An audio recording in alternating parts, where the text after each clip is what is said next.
અડદમાં ફાલ આવવાનું સ્ટાર્ટ થઈ ગયું છે અને અડદમાં ફાલ ફૂલ આવી ગયા છે.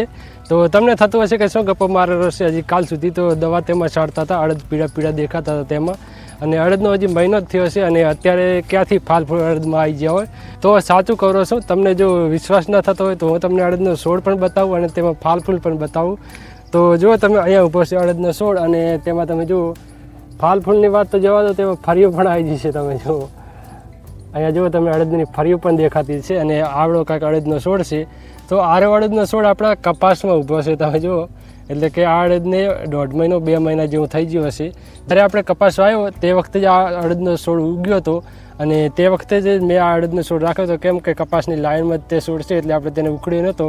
તો તમે જુઓ તેમાં ફરીઓ પણ આવી છે અને ફાલ ફૂલ પણ હજી આવેલા છે. તો આપણા અડદની પણ ટાઈમસર જો વાવણી થઈ ગઈ હોત તો આપણા અડદ પણ અત્યારે આ હાલતમાં કાંઈક હોય આવડા અડદ હોત, પરંતુ વરસાદ લેટ થવાથી અડદ બહુ લેટ થઈ ગયા છે અને હજી સુધી મહિનો થયો છે. અને મહિનો થયો તો છતાં પણ જેવી અડદની ગ્રોથ થવી જોઈએ તેવી તો અડદની ગ્રોથ નથી જ થઈ. અને આપણા કપાસના આજે 60 દિવસ પ્લસ એટલે કે 65 દિવસ થઈ ગયા છે કમ્પ્લીટ. અને આપણો કપાસ તમને બતાવું તો આપણો કપાસ અત્યારે આ હાલતમાં છે. તો તમે જુઓ તેમાં ફૂલ પણ આવી ગયા છે અને ફાલાવાનું પણ સ્ટાર્ટ થઈ. અને અમુક જગ્યાએ તો તમે જુઓ તમને બતાવું તો અમુક જગ્યાએ આવા કેરા પણ બેહવાનું સ્ટાર્ટ થઈ ગયું છે. અહીંયા પણ તમે જુઓ તેનાથી મોટું છે.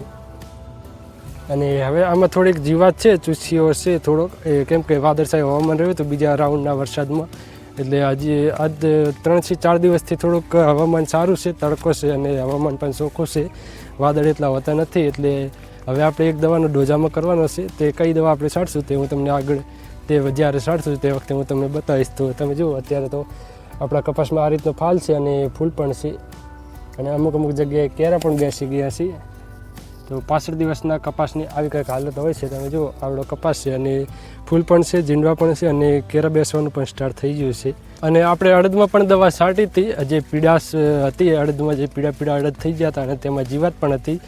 તો આપણે આજ દવા છાંટીને 3 દિવસ કમ્પ્લીટ થઈ ગયા છે. જો કે 3 દિવસે જીવાતનો રિઝલ્ટ તો આવી ગયો છે, પરંતુ જે પીડાશ હતી તે 5 થી 6 દિવસ જેવું લાગે. તો છતાં પણ આપણે જોતા આવીએ કે કાંઈ ફરક પડ્યો છે કે નહીં. તો અત્યારે જો આપણે કપાસના ખેતર જોડે છે અડદનું ખેતર, તો ત્યાં જઈને હું તમને બતાવું કે આપણા અડદના મોલની કેવી હાલત છે. તો જો અડદના મોલમાં જીવાત તો નથી, જીવાત તો એકદમ જતી રહેશે. તમે નવા પત્તામાં જુઓ તો તમને જીવાત નહીં દેખાતી હોય અને ચાહે કટિંગ થયેલા પણ નથી. તમને બીજે પણ બતાવું તો અહીંયા પણ તમે જોઈ શકો જીવાત પત્તા તો કટિંગ કરતી નથી, જીવાતમાં તો કંટ્રોલ થઈ ગયો છે, પરંતુ હજી જે પીડાશ હતી તે થોડા અંશે દૂર થઈ છે. ઠામુકી તો દૂર નથી થઈ, થોડી અસર કરી છે દવા, કેમ કે હજી 3 દિવસ જ થયા છે, 5 થી 6 દિવસ થશે એટલે પાકું રિઝલ્ટ આવશે. આપણે જે અડદની પીડાશ રહી તે એકલી દવાથી જ નહીં જાય, તેમાં આપણે ટ્રેક્ટર પર ચલાવવું પડશે. આપણે ચલાવવાનું જ હતું, પરંતુ વરસાદ સ્ટાર્ટ થઈ ગયો હતો એટલે આપણે તે વખતે ટ્રેક્ટર ચલાવવાનો મોકો નહોતો મળ્યો. અને અત્યારે પણ જુઓ તમે જમીન હજી થોડીક એવી ભેજવાળી છે, હજી ટ્રેક્ટર ચલાવે એવું નથી થયું, પરંતુ હવે હવામાન સારું ચોખ્ખું છે, આખો દિવસ તાપ પણ હોય છે, એટલે હવે 2-3 દિવસમાં ટ્રેક્ટર ચાલે એવું થઈ જશે. જે આ રીતનો ભેજ રહ્યો તેના લીધે પણ આપણી આ અડદની જે પીડાશ રહી તે જલ્દીથી દૂર નથી થતી. તમે જુઓ જમીન એકદમ કઠણ થઈ જશે આ રીતની કાંક.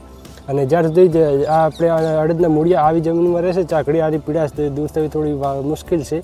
તો આપણે આ જગ્યાએ અહીંયા આ રીતની ખેડ કરી નાખીએ તો જમીન ભૂરી થઈ જાય, તો હવાનો થોડોક અવરો કમ્પ્લીટ થાય, તો જે આ પીડાશ રીતે હજી જલ્દી દૂર થાય અને અડદનો પણ સારો ગ્રોથ થાય. તો આવામાં તો આપણે ટ્રેક્ટર ચલાવીને, કેમ કે જો આવામાં ટ્રેક્ટર ચલાવે તો જમીન વધારે દબી જાય, એના કરતાં આપણે થોડોક વરાપ હજી સારો આવે પછી આપણે આમાં વિખેડે ચલાવી દઈશું, ટ્રેક્ટર વડે ખેડ કરી દઈશું ઊંડી, એટલે મૂળિયામાં પણ જે ખડ જે નિંદામણ રહ્યું તે પણ નીકળી જશે અને ખેડ સારી થશે એટલે મૂળિયા પણ થોડા ખોલા થશે, એટલે હજી ગ્રોથ અડદની સારી થશે. અને આપણે થોડોક વિચાર છે કે આમાં ખાતર પણ વાવીશું, તો કયું ખાતર વાવીશું તે હું તમને તે વખતે કહીશ, પરંતુ અત્યારે તો આપણા અડદની હાલત કાંઈક આવી છે. તમે જુઓ થોડી માત્રામાં દવાએ અસર તો કરી છે. જે પહેલાં અડદ દેખાતા હતા અને અત્યારે જે અડદ દેખાય તેમાં થોડો ફરક તો આવ્યો છે. અને અડદમાં ટ્રેક્ટર ચાલે એવું કમ્પ્લીટ થાય તો તમે જુઓ જે ઊંચાણવાળો ભાગ રહ્યો ત્યાં જમીન સુકાઈ ગઈ છે. તો આવું જ્યારે આપણે આખા ખેતરમાં થઈ જાય પછી આપણે ટ્રેક્ટર ચલાવવામાં સારું રહેશે અને ખેડ પણ સારી થશે. પરંતુ આ જગ્યા તમે જુઓ અહીંયા પાણી ભરેલું છે એટલે ત્યાં ભેજ વધારશે, એટલે આવી જગ્યા વધારશે. આ જે નીચાણવાળો ભાગ રહ્યો ખેતરનો, તો આ જગ્યાએ બધું આ રીતનું જ છે, એટલે આપણે ટ્રેક્ટર તો આખામાં જ ચલાવવાનું છે. પરંતુ ઊંચાણવાળા ભાગમાં તો સારું છે. તમે જુઓ અહીંયા જમીન વહારી જશે, અહીં વરાપ કમ્પ્લીટ આવી ગયો છે, પરંતુ નીચાણવાળા ભાગમાં હજી ભેજ વધારશે એટલે આપણે તેવામાં ટ્રેક્ટર ના ચલાવાય. તો બધા જ ખેતરમાં આ રીતનું કમ્પ્લીટ જમીન થઈ જાય પછી આપણે ટ્રેક્ટર અંદર ચલાવી નાખશું.